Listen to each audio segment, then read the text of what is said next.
I had never seen abortion. And I looked at that video and I started to weep.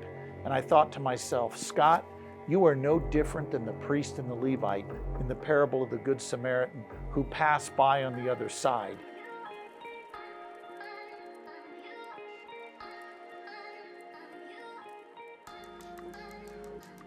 It all goes back to November of 1990. At the time, I was an associate pastor at a church in Southern California, and I had always been pro-life. There was never a time where I didn't believe abortion was wrong, but I didn't act like it was wrong.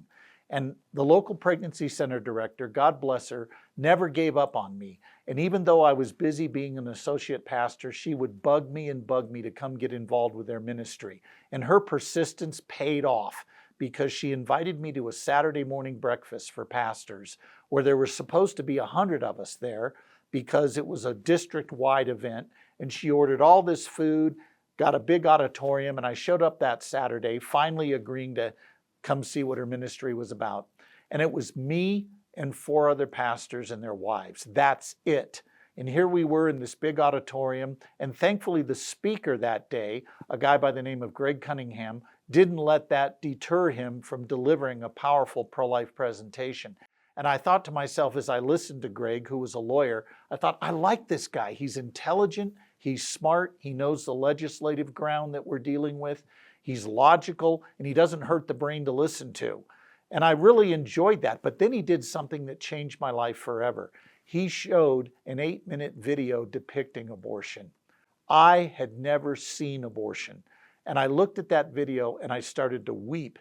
And I thought to myself, Scott, you are no different than the priest and the Levite in the parable of the Good Samaritan who passed by on the other side. You say you care about this injustice, but you're not lifting a finger to stop it. And that day I repented of my indifference, and I went home and told my wife, I think my entire life has just changed. And I went home and she said, I'm with you. I showed her that videotape that the speaker showed. And 6 months later, with the blessing of my church, I resigned my associate pastor's position to pursue how I might equip pro-lifers to make a case in the public square. And I've been at it now for 33 years. You can make a case for life in 1 minute or less. Suppose you have an Aunt Betty who's not a Christian. She doesn't share your pro-life worldview. She doesn't understand why you're a Christian. And quite frankly, she thinks you're nuts because you're pro-life. How could you give a case for what you believe in a minute or less? Pretend it's Thanksgiving. She's at your table. And between bites of turkey and stuffing, she finally drops her fork and says, now, why are you pro-life? Here is your answer in a minute or less. Start your clocks. I am pro-life, Aunt Betty, because it's wrong to intentionally kill innocent human beings. And the science of embryology is clear that from the earliest stages of development, from the one-cell stage, you were a distinct, living, and whole human being. You weren't part of another human being like skin cells on the back of my hand.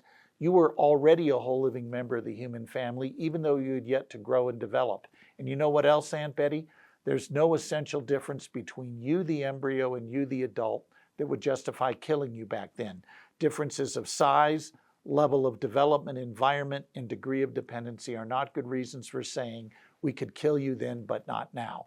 Now, I think I got that done in under a minute. How many Bible verses did I cite? You're right, none. But did I communicate biblical truth? Absolutely. And that's your job, men and women, to communicate clearly the moral logic of the pro-life view, to give people something to think about. That all sounds great and dandy, but you may be thinking, wait a minute, where do I even learn about this stuff? How do I learn to make a defense for the pro-life view in a minute or less? Premise 1, it is wrong to intentionally kill innocent human beings. Premise 2, abortion intentionally kills innocent human beings. We can defend that with science and with philosophy. We argue from science that from the earliest stages of development, from the one-cell stage, you were a distinct, living, and whole human being. That's not a religious view, that's the science of embryology. Then we argue from philosophy that there's no essential difference between you, the embryo, and you, the adult. Differences of size, level of development, environment, and degree of dependency are not good reasons for saying we could kill you then, but not now. In fact, you can use that handy little acronym, SLED, S-L-E-D, to illustrate that these differences are non-essential.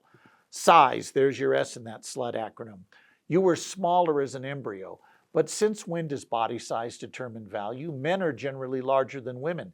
As a matter of principle, do we want to say men deserve more rights than women simply because they're larger? Shaquille O'Neal, the former basketball star who's 7'2", is not more human and valuable than all of us simply because he's a foot taller. What about L, level of development? Yeah, you were less developed as an embryo. So why does that matter? Make your critic explain why that difference matters. What about environment, where you're located? You were in the womb, now you're out. But how does where you are determine what you are? You walk today, perhaps, from your car to your job location. Let's assume you journeyed 170 feet, and you walked from your car on a cold day maybe into the warm building. When you changed location from outside to inside, did you stop being you? Well, of course not. And finally, degree of dependency, there's your D in that SLUT acronym. Size, level of development, environment, dependency, degree of dependency. Yeah, you depended on your mother for survival. And you know what my answer to that is? So, now you might be thinking, wait a minute, how am I going to remember all this? Where am I going to go to get material like this? Well, I would like to commend to you the latest edition of my book, The Case for Life, second edition. We go into great detail there about making a case for life with unchurched people. I would encourage you to contact Focus on the Family and get a copy. How should we respond when somebody says you should keep your pro-life views to yourself? They're religious and we should separate church and state. Well, first of all, when someone claims that the pro-life argument is religious, they are dodging the argument, not refuting it. Arguments are either sound or unsound, valid or invalid. Calling an argument religious is a way to avoid doing the hard work of actually refuting it. So I would press them to show where your argument goes wrong, not let them dodge by calling it a name. But secondly, when people say that we should separate church and state, it's appropriate for you to ask, what do you mean by that? Do you mean that religious voters don't have a right to bring their views to the public square and argue for them like everybody else does? Are you saying that only secular people get to be involved in their own government? Where is that found in the Constitution? Why should we think that religious voters are exempt from having a voice when everybody else gets to participate? Our Constitution does not forbid religious people from being involved in their own government. It simply says that the federal government will not establish a state church. That's a far different, more modest claim than the secularist who says you're religious, therefore you get no voice. Some Christians think that getting involved in politics is dirty and somehow makes us less spiritual. But in actuality, our Christian worldview applies to all of reality, not just this part over here, but not this part here.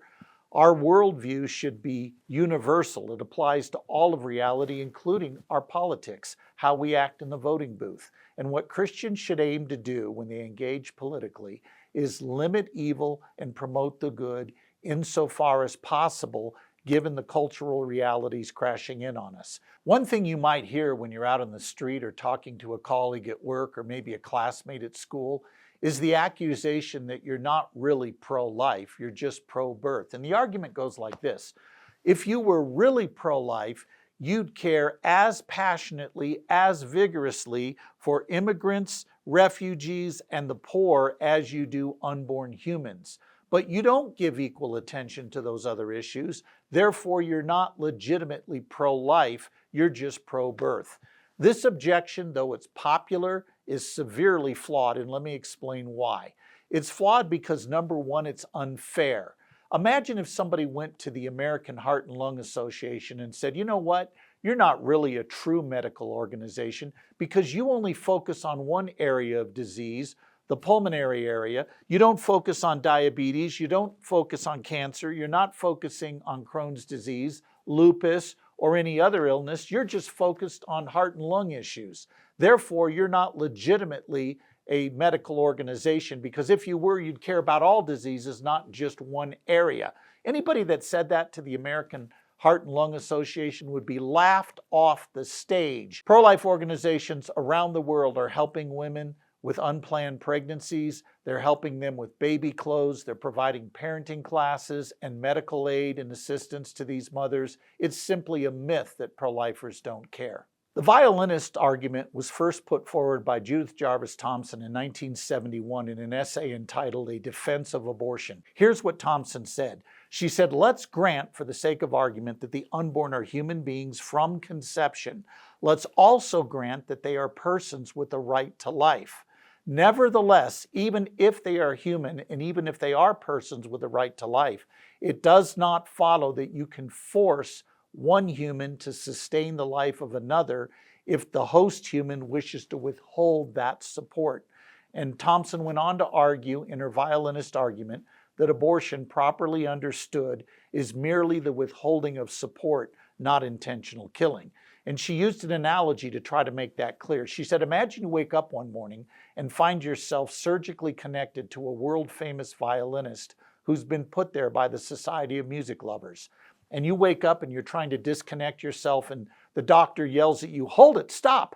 You can't disconnect, because if you do, that violinist who's connected to you will die. He's got a kidney disease and he needs the use of your kidney for 9 months to sustain his own life, after which you'll be free to disconnect. We know this is an inconvenience to you, but after all, too bad, he's a person with a right to life, so too bad you got to stay stuck to him." Now, says Thomson, it would certainly be nice if you let your body be used that way, but must you? Now that question ought to throw you back a little bit, because here's a philosopher who's granted our major points: the unborn are human and they are persons with a right to life, and she looks us in the eye and says abortion is permissible anyway. How should we respond to this? I'll give you a couple of points to consider. Number one, if Thomson can demonstrate that you being hooked up to that stranger violinist is morally parallel to a mother being hooked up to her own child, I think her case carries the day. However, we have good reason to believe that those parallels actually break down. There's a whole lot more going on here than merely withholding support. Secondly, the very thing that makes it plausible to detach from the violinist in Thomson's analogy, namely that he's a stranger unnaturally hooked up to you, is precisely what is not the case in the mother's relationship to her own child. The child is in its natural environment. In fact, I would like to ask Thomson, if the child doesn't belong in the womb, where does it belong? The mother's uterine cavity was designed to host a baby. Your kidney was not designed to be artificially hooked up to somebody else. So the parallel there also breaks down. We may not be able to stop all abortions. We may not be able to protect all marriages, but we ought to work as best as we're able to promote good and limit evil within the constraints of our culture and the political environment we find ourselves in.